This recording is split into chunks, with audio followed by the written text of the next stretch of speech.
Good morning. আমার সকালের রান্না হয়ে গেছে। তোমরা সব কে কেমন আছো?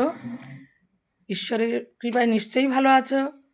আমরাও মোটামুটি আছে। শীতের আবহে না শরীরটা ভালো লাগে, কাজকর্ম করতে খুবই ভালো লাগে। তা রান্না করে নিয়েছি। কি রান্না করেছি? আজকে তো নিরামিষে রান্না করে নিয়েছি। দেখো, সিম ভাজা করেছি। আর শীতের দিন তো বেগুন পোড়া, শনি মঙ্গলবারে আমরা বেগুন পোড়া দেই। বছরের প্রথম। হ্যাঁ, আমি প্রথম করলাম শীতকালে বেগুন পোড়া, খুব ভাল লাগে। আর নিয়েছি ভাত, গরম গরম এক হাঁড়ি ভাত করে নিয়েছি, পেঁপে আর সয়াবিন আলু দিয়ে একটা ঝোল। অল্প ছোলাও দেওয়া আছে। হ্যাঁ, তা এই হচ্ছে আমার।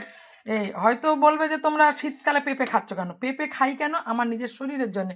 শীতকালে সবজি আমার খাওয়া একটু নিষেধ আছে, ডাক্তার বারণ করেছে। ফুলকপি বাঁধাকপি গ্যাস হয়।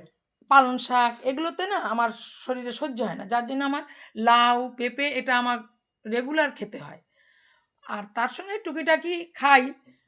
গ্যাসের তো যা খাই তাই গ্যাস হয়, এটা তো কিছু বলার নেই। এখন তো মানুষের প্রত্যেকের গ্যাস।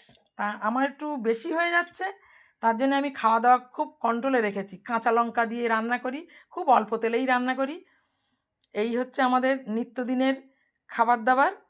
চলো দুঃখ কষ্ট আমরা খাওয়া দাওয়া শুরু করি দেওয়া।